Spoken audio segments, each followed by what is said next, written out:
Hai Sobat Rebahan, selamat datang di channel hiburan kemerbahan. Admin akan melanjutkan membacakan sebuah novel yang seru, yang ceritanya sangat menarik, sangat menghibur, sangat membuat penasaran dari part sebelumnya. Dari part ke part, dari video ke video, dari bab ke babnya, sangat seru, semuanya sangat menarik. Pastikan kalian semua sudah mengikuti dari awal sampai akhir. Dan jangan lupa subscribe channel ini serta aktifkan lonceng notifikasinya agar tidak ketinggalan jika admin upload video terbaru. Kalian akan mendapatkan notifikasinya. Jika kalian menyukai cerita seperti ini, jangan lupa like. Jika kalian berkenan, share juga ke teman kalian agar teman kalian juga mendapatkan informasi hiburan seperti ini. Oke, kita lanjutkan di part ke 132 bertepatan dengan bab ke 624. Mendengar hal ini, Ibu Liu Ming tidak berani berkata-kata lagi. Dia juga tahu bahwa kondisinya serius, jadi dia bergegas untuk mengemasi barangnya. Liu Guang bertanya pada Liu Ming, "Coba lihat TikTok, apakah video kita sudah diunggah oleh Yichen?" Liu Ming merentangkan tangannya dan berkata, "Ponselku ada di Yichen. Yichen menggunakan ponselku untuk merekamnya." Sial. Liu Guang segera mengeluarkan ponselnya dan melemparkannya pada Liu Ming, lalu berkata, "Cepat unduh TikTok dan lihat." Liu Ming menerima ponsel itu dan mulai mengunduh dan menginstal TikTok. Setelah melihat beberapa video di TikTok, dia mendapati bahwa tidak ada video rekaman antar dirinya dan ayahnya. Dia menghela nafas dan lega dan berkata, "Seharusnya Yichen belum mengunggahnya. Bagus. Kalau begitu." Liu Guang mengangguk dan berkata, "Jangan tunda lagi, cepat pergi. Kita berangkat setengah jam lagi." Setelah mengatakan itu, dia berkata pada istrinya, "Jangan bawa terlalu banyak barang. Nanti hubungi ibumu dan minta dia untuk membantu kita menjual barang ini, kemudian pergi ke pasar gelap untuk menukarnya dengan dolar Amerika Serikat dan kirimkan pada kita sesampainya di Malaysia. Kita tidak bisa menggunakan ringgit RMB, hanya dolar Amerika Serikat yang bisa." Istrinya mengangguk, "Cepat, aku akan menghubungi sesaat lagi. Kebetulan dia memiliki kunci cadangan rumah kita." Pada saat ini, Zhang Yezhou dan 4 orang lainnya sudah kembali ke hotel Buckingham Palace dengan lengan yang hancur. Lengan kelima orang itu hancur dan mereka tidak bisa mengemudikan mobil sama sekali, sehingga mereka harus memanggil dua taksi. Saat memanggil taksi, banyak sopir yang tidak berani mengantar mereka dan kabur dengan tergesa-gesa. Bagaimanapun juga kelima orang ini terlalu menakutkan. Kepala setiap orang ini berdarah dan yang paling mengerikan adalah terdapat ukiran di dahi mereka. Ini benar-benar tidak normal. Akhirnya Zhang Jijao tidak sabar lagi. Dia menjanjikan 10.000 yuan untuk ongkos taksi yang hanya 10 yuan. Baru setelah itu mereka berhasil mendapatkan satu taksi. Setelah mendapatkan 5 orang itu berdesakan masuk. Sabar itu buru-buru berkata, "Aduh, mobilku ini hanya muat sampai 5 orang, termasuk dengan penumpang dan pengemudi. Kalian lebih satu orang turun dan pesan satu lagi." Janji jauh berkata dengan marah, "Sial, jangan banyak omong kosong. Aku akan memberimu 10.000 yuan. Apa tidak bisa jika lebih satu orang saja?" Ketika sopir itu mendengar hal ini, dia tidak punya pilihan selain mengangguk dan berkata, "Kalau begitu kalian berempat duduk berdesak di belakang, jangan sampai pintu tidak bisa ditutup." 4 orang itu berdesakan duduk di belakang. Zhang Jijao duduk di kursi depan dan berkata dengan muram, "Pergi ke hotel Buckingham Palace, cepat sedikit." Seperti itu tanpa sadar berkata, "Kalian berlima terluka seperti ini, bagaimana kalau ke rumah sakit dulu? Jika kamu masih banyak omong kosong, aku akan menghajarmu." Wajah Zhang Jijao tampak kesal. Seperti itu menciut ketakutan. Adik-adik lain tidak tahan dan berkata, "Kak, ayo kita ke rumah sakit dulu." setidaknya kita hentikan pendarahannya dulu dan lihat apakah bahu kita masih bisa diselamatkan. Selamatkan apa? Zhang Jijao berkata dengan wajah muram. Dokter ortopedi sebaik apapun tidak akan bisa menyelamatkan kita. Kita harus memberitahu keluarga Wu bahwa kita hancur begini karena mereka, apapun yang mereka katakan, mereka tetap harus memberikan biaya pengobatan. Selain itu, kita harus memberitahu mereka bahwa Yi Chen sangat meremehkan mereka, menghina mereka. Hanya dengan cara ini bisa membuat mereka berusaha untuk menghancurkan Yi Chen dan membalaskan dendam kita. Satu orang lainnya bertanya, "Kakak, kata-kata di dahi kita ini, jika tuanmu dan tuan muda melihatnya, mereka tidak akan marah pada kita, bukan?" "Bagaimana mungkin?" Zhang Jijao melanjutkannya. "Ini semua adalah hasil kerja Hongwu yang diperintahkan oleh Yi Chen. Masih ada pelaku di balik semua ketidakadilan ini. Tuanmu masih bisa memikirkan logika ini dengan baik." Taksi itu sampai di pintu masuk hotel. Kelima orang itu bahkan tidak bisa membuka pintu mobil. Pelayan di hotel Buckingham Palace selalu memandang rendah orang yang naik taksi. Mereka sangat jarang berinisiatif membukakan pintu untuk tamu yang menggunakan taksi. Ketika melihat taksi ini, mereka sengaja mengabaikan dan tidak berjalan maju untuk menyambut. Muncul keheningan dalam mobil itu.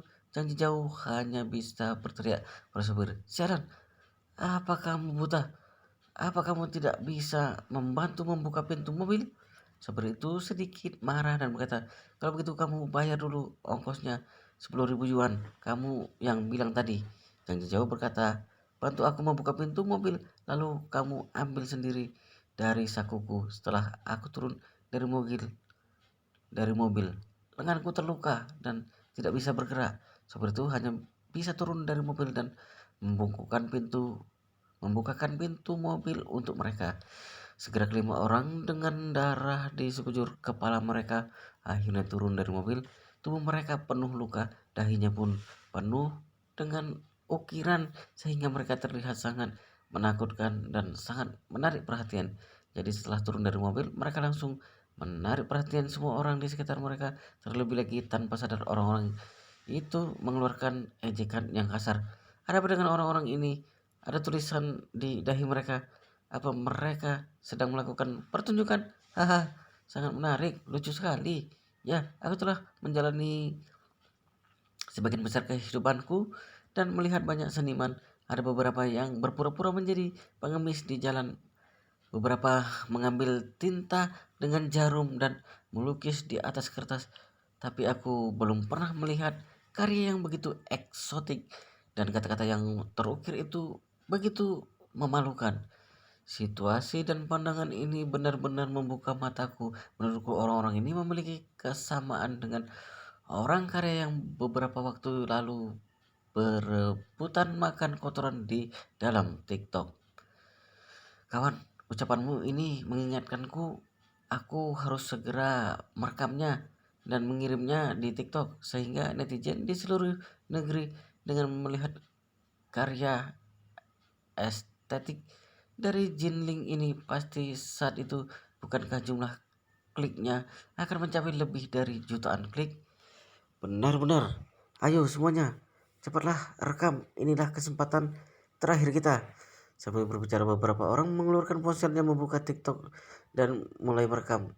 Mereka langsung mengunggah menampakkan penampakan menyedihkan Zhang Jijao dan kawanannya ini ke internet. Melihat orang-orang memegang ponsel sambil merekam dirinya itu, Zhang Jijao sangat marah. Dia sangat ingin mengeluarkan tangannya dan menutup dahinya, namun kedua tangan telah hancur dan tidak bisa diangkat. Dia sangat kesal dan hanya bisa berseru, "Apa yang kalian rekam? Nyahlah!" Semua orang bergidik melihat penampilannya dengan garang. Mereka juga tidak ingin berurusan dengan anjing semacam ini, jadi mereka memilih untuk berhenti dan menjauh. Melihat hal ini, Zhang Jijao merasa sangat puas. Dia pun lanjut membawa kawan-kawannya masuk menuju hotel. Sopir itu buru-buru menghentikannya. "Hei, hei, hei, kamu belum memberiku 10.000 yuan yang kamu janjikan itu." Jang Jijau menatapnya dengan dingin dan berkata dengan marah, "Ku berikan ini, sialan." Selesai mengatakannya, dia mengangkat kaki dan menendang sopir itu dengan satu kaki. Meskipun kedua tangannya telah hancur, namun menghajar seorang supir taksi bukanlah masalah bagi Jang Jijau. Setelah menendangnya, dia segera berkata kepada keempat orang di sekitarnya, "Sialan, ayo tendang dia sampai mati." Keempat orang itu bergegas maju dan menendangi sopir taksi tersebut dengan kejam. Melihat hal ini, kepala keamanan Buckingham Palace langsung datang membawa anggotanya dan menghentikan mereka, lalu berkata dengan dingin, "Tuan, jangan membuat masalah di pintu masuk hotel. Jika tidak, jangan salahkan kami jika tidak sungkan." Jang Jijou tahu bahwa pimpinan dari Hotel Cenjekai memiliki latar belakang yang kuat, jadi dia segera berhenti dan menghentikan orang-orang di sekitarnya, lalu berkata kepada sopir itu, "Anggap saja ini hari keberuntunganmu. Mulai sekarang berhati-hatilah, kalau tidak aku akan membunuhmu." Selesai mengatakan itu, dia mengajak kawan-kawannya masuk ke hotel. Ketika mereka hendak masuk, beberapa penjaga itu mengulurkan tangan dan untuk menghentikan mereka. Manajer lobi juga datang dengan tergesa-gesa dan berkata, "Maaf tuan-tuan, pakaian Anda tidak sopan. Menurut peraturan, kami tidak bisa membiarkan Anda masuk ke hotel."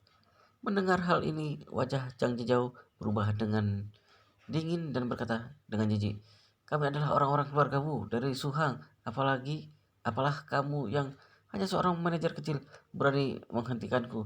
Manajer lobi itu mengerutkan keningnya dan masih berkata dengan tegas, "Tuan, saya tidak peduli apakah Anda berasal dari keluarga Wu, dari Suhang, ataupun dari keluarga lain. Berdasarkan peraturan, kalian tidak diperbolehkan memasuki hotel." Selesai mengatakan itu, dia lanjut berkata dengan dingin, "Wajah kalian telah membuat takut pengunjung kami dan mempengaruhi nama baik hotel kami. Silakan angkat kaki, kalau tidak kalian tanggung sendiri resikonya." Hati Jang Jauh berdebar-debar. Dia berkata dengan dingin, "Aku menghormati Tuan Chen dan tidak akan menghajarmu. Namun jika kamu terus mencari masalah, jangan salahkan aku yang tidak sungkan terhadapmu." Manajer lobi itu tidak mundur dan berseru, "Maaf, peraturan adalah peraturan. Kalian tidak boleh masuk ke hotel." Jang Jauh mendengus. Jangankan seorang manajer lobi, bahkan jika seorang petugas keamanan muncul, semua masih bukan tandingan kelima orang yang tangannya hancur ini. Hanya dengan menggunakan kaki pun mereka bisa menjatuhkan sekelompok penjaga ini. Namun penjaga ini adalah anjing milik Cenjekai. Hal ini sedikit rumit jika sampai membuat Cenjekai tersinggung. Bukankah mereka tidak bisa mengatasinya? Tepat pada saat ini, gerakan riuh mereka menarik perhatian banyak orang di lobi. Banyak orang memperhatikan mereka sambil berbisik.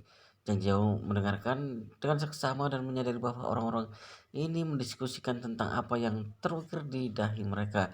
Dia langsung merasa malu dan tidak ingin terus menjadi pusat perhatian. Jadi dia berkata pada manajer lobi dengan wajah muram, "Ku berikan waktu 3 detik untuk minggir. Kalau tidak, jangan salahkan aku yang tidak sungkan terhadapmu." Manajer lobi juga sedikit marah. Dia langsung berteriak kepada kepala keamanan, "Ketua Jang, orang-orang ini telah sangat mempengaruhi citra hotel. Usir mereka semua." Jang Jijau sangat marah dan mengutuk, "Tidak tahu malu, ayolah hajar." Selesai mengatakan itu, dia bergegas maju dan menendang manajer lobi sambil berguling ke tanah. Manajer lobi pun langsung memuntahkan darah akibat tendangan itu. Jang Jijau meludahi wajah manajer lobi itu sambil mengutuk sembarangan, "Jika kamu masih berani banyak mulut, percaya atau tidak, aku akan menghancurkanmu." Manajer lobi menahan rasa sakit yang luar biasa di tubuhnya sambil memberi perintah kepada beberapa penjaga keamanan di belakangnya, "Hancurkan orang-orang yang berani membuat masalah di Buckingham Palace kita ini." Namun sebelum para penjaga keamanan dapat beraksi terhadap perintah ini, tanpa diduga keempat pengawal tersebut, keluarga Wu, sudah bergegas maju dan menendang dengan garang. Sekelompok orang ini sudah sangat menderita di hadapan Yichen. Mereka sudah menahan amarah dalam hatinya. Kebetulan saat ini ada objek pelampiasan. Mereka benar-benar kehilangan akal sehat dan melampiaskan kekesalannya dengan liar. Mereka hanya ingin menghajar orang-orang yang di depannya sampai mati untuk menghilangkan kebencian di hati. Meskipun kedua tangan mereka dipatahkan oleh Yichen, namun mereka adalah orang-orang yang terlatih. Kaki dan lutut mereka cukup untuk menyebabkan kerusakan besar pada para penjaga keamanan ini.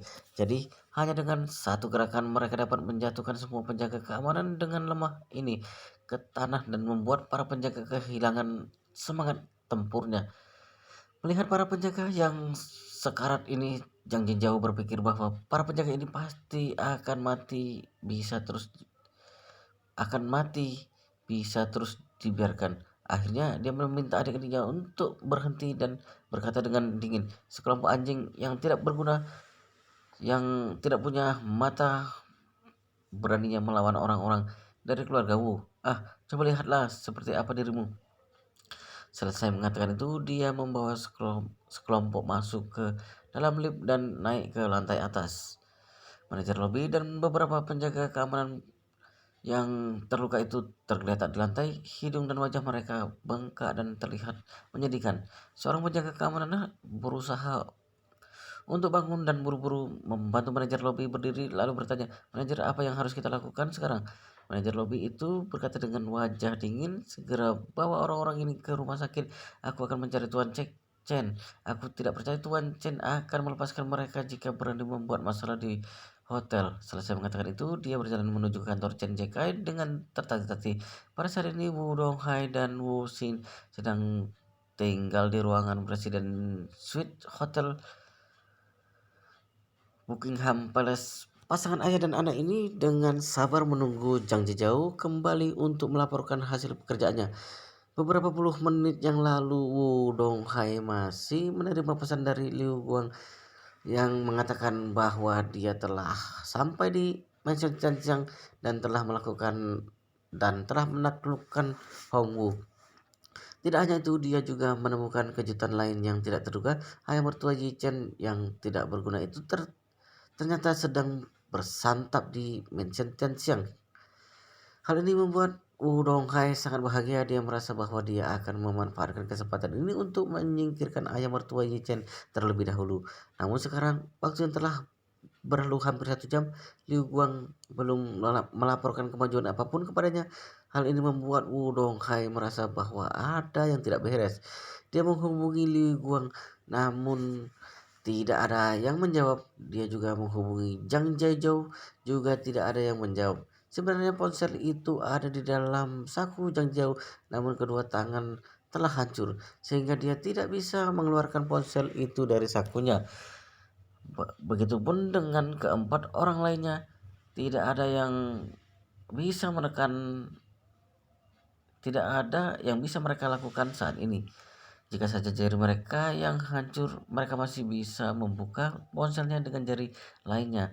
Namun sekarang seluruh lengan mereka tidak bisa digerakkan. Sungguh mengenaskan melihat bahwa dia tidak bisa menghubungi Zhang Zhezhou. Wu Donghai merasa sedikit gugup. Zhang Zhezhou sangat kuat, belum ada yang bisa menandinginya sampai hari ini. Jadi tidak mungkin dia dikalahkan oleh Hongwu, bukan?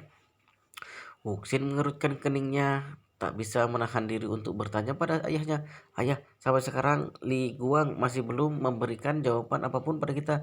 Mungkinkah ada sesuatu yang terjadi pada Zhang Jizhao juga?" Wu Donghai menggelengkan kepalanya dan berkata dengan percaya diri, "Mustahil. Gerombolan Zhang Jizhao adalah orang-orang terlatih. Mereka sangat kuat. Jika dilihat di Jinling, tidak mungkin ada yang sanggup menjadi lawan mereka." Ketika sedang berbicara, dia mengeluarkan ponselnya dan menghubungi Zhang Jizhao sekali lagi. Segera setelah itu dia mendengar suara ponsel yang berdering dari luar. Ketika dia sedang bertanya-tanya dalam hatinya, tiba-tiba terdengar suara bel pintu. Itu adalah adik Zhang Jizhao yang menekan bel pintu dengan dahinya. Ketika mendengar bel pintu berbunyi, Wuxin berseru, "Nampaknya mereka telah kembali." Selesai mengatakan itu, dia bergegas ke arah pintu, membuka pintu dan tertegun sejenak. Wudong Hai berjalan mendekat sambil tersenyum dan berkata, "Apa aku bilang? Bagaimana mungkin? Hongwu tidak penting itu bisa mengalahkan Zhang Jijao?" Selesai mengatakan itu, dia tidak lupa untuk berkata dengan sungguh-sungguh pada putranya yang tertegun di depan pintu, "Kamu juga jangan buru-buru dan mengacaukan perilakumu. Orang besar harus bisa tenang. Kamu harus memikirkan tentang prinsip ini nantinya, mengerti?" Hoksin menelan ludahnya sambil menunjuk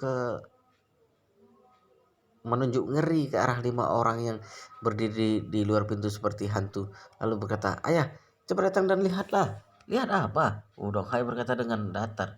"Bukankah Jang Jijau dan gerombolannya telah kembali? Mengapa mereka masih berdiri di luar pintu? Cepat suruh mereka masuk untuk menceritakan secara rinci tentang proses pembunuhan Hongwu."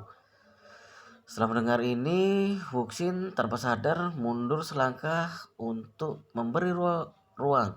Jang Jijau dan gerombolannya mengumpulkan keberanian mereka, menyeret tangan mereka yang patah, dan berjalan masuk dengan kepala tertunduk dan wajah menyedihkan. Ketika Wu Donghai melihat 5 orang yang masuk, tanpa dia terpana. Cangkir teh yang ada di tangannya tiba-tiba goyah dan terjatuh ke lantai. Dia tercengang melihat ke 5 orang itu seperti hantu, lalu berkata, Kalian, apa yang terjadi? Ada apa dengan dahi kalian? Mengapa semuanya berdarah? Mengapa ini terlihat seperti ditulis oleh seseorang?" Karena beberapa dari mereka menundukkan kepala, sulit bagi Wu Donghai untuk memahami kata-kata di dahi mereka. Jang Jijau segera mengambil langkah maju, lalu berlutut di hadapan Wu Donghai dan berkata dengan ketakutan, "Tuanmu, kami tidak berhasil menyelesaikan tugas kami. Tolong hukum kami." Melihat orang-orang ini tampak menyedihkan, hati Wu Donghai sedikit berdebar. Ekspresinya tiba-tiba berubah dan bertanya, "Jelaskan padaku apa yang telah terjadi." Jang Jijau berlutut di lantai dan berkata sambil menundukkan kepalanya, "Tuanmu, sesuai dengan perintah Tuan Muda, kami membantu Liu Guang untuk menangani Hongwu hari ini di Mansion Tenxiang. Awalnya kami sudah berhasil mengendalikan Hongwu, bahkan kami sudah berhasil menangkap ayah mertua Yi Chen. Tapi siapa yang menyangka Yi Chen tiba-tiba muncul." Ketika mengatakan hal ini, dia menangis dengan sedih dan berkata, "Tuanmu, Yi Chen terlalu kuat. Jangan bilang aku bukan tandingannya. Bahkan jika kami berlima melawannya sekaligus, kami masih tidak bisa menghentikannya. Tidak hanya itu, selain lengan kami telah dipatahkan olehnya, dia juga mengukir tulisan di dahi kami." Wudong Hai bagai disambar petir, lebih hebat dari Jang Jijau. Apakah dia manusia? Wajahnya dipenuhi perasaan tidak percaya dan berkata dengan gemetar, "Bahkan kalian bukan tandingannya. Si Chen yang tidak berguna itu, sampah itu begitu kuat." Selesai mengatakan itu, dia teringat tentang ukiran di wajah mereka, lalu buru-buru bertanya, Mengukir kata apa? Cepat dongakkan kepalamu dan biarkan aku melihatnya." Jang Jijau yang lainnya ragu sejenak, namun mereka tidak berani menentang perintah Wudong Hai. Mereka hanya bisa mengangkat kepala dengan wajah muram. Ekspresi wajah mereka bahkan lebih menyedihkan dibandingkan kehilangan seluruh anggota keluarga. Wudong Hai dan putranya menatap dahi orang-orang ini dan tiba-tiba menjadi sangat marah. "Wuxin bodoh sekali. Wuxin suka makan kotoran. Wuxin adalah seorang priege. Wudong Hai Wudong Hai adalah burung tidak berguna. Aku akan buang air untuk dimakan Wuxin." Melihat kata-kata yang sangat memalukan ini, wajah mereka menjadi hijau karena marah. Wudong Hai telah menjalani sebagian besar hidupnya. Dia telah melihat segala jenis metode hukuman. Bahkan dia telah melihat banyak mayat meninggal secara tragis. Namun dia tidak pernah melihat pemandangan seperti ini. Ini sangat kejam. Mengukir di dahi seseorang dan ukiran itu berisi kata-kata yang penuh penghinaan. Ini benar-benar membuat bulu kuduk merinding dan mengeluarkan keringat dingin. Wudong Hai panik dan marah lalu bertanya, ini semua hasil perbuatan Ye Chen manusia sampah itu? Jang Jauh berlutut di lantai dan berkata, dia meminta Hong Wu yang mengukirnya dan dia memintaku untuk membawakan pesan untuk Anda. Dia mengatakan bahwa jika Anda ingin mengincarnya, langsung datang saja. Tetapi jika berani melibatkan orang-orang di sekitarnya, dia akan membuat keluarga Wu kita hancur tanpa sisa. Setelah mendengar hal ini, Wuxin sangat marah dan menggetakkan giginya. Ayah, Yi Chen seorang berani menghancurkan keluarga Wu kita. Kata-katanya sangat hebat. Jika tidak membunuhnya, bagaimana mungkin kita bisa memberikan muka untuk keluarga Wu kita? Ekspresi wajah Wudong Hai sedikit dingin. Apakah menurutmu mudah untuk membunuhnya? Kelima orang ini sudah tidak berguna lagi. Kita berdua sekarang ada di Jinling, bahkan tidak memiliki satu pengawal pun. Jika Yi Chen datang dan berniat membunuh kita, bagaimana kita bisa melawannya?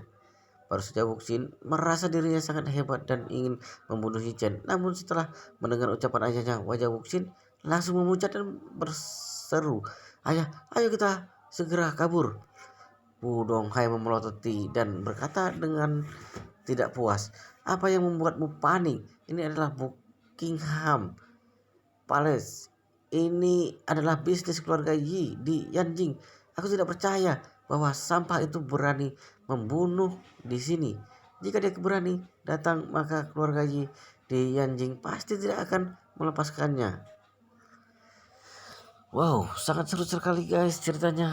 Tapi sepertinya kita sangat penasaran untuk kelanjutan ceritanya. Tapi pada akhirnya ceritanya harus kita lanjutkan di video berikutnya. Dan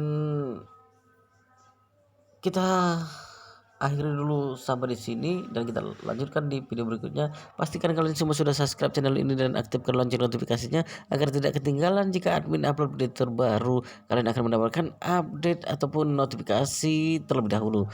Jika kalian menyukai cerita seperti ini, jangan lupa like. Jika kalian berkenan, silakan share video ini ke teman kalian agar teman kalian juga mendapatkan informasi hiburan seperti ini. Oke, kita lanjutkan di part berikutnya di video selanjutnya.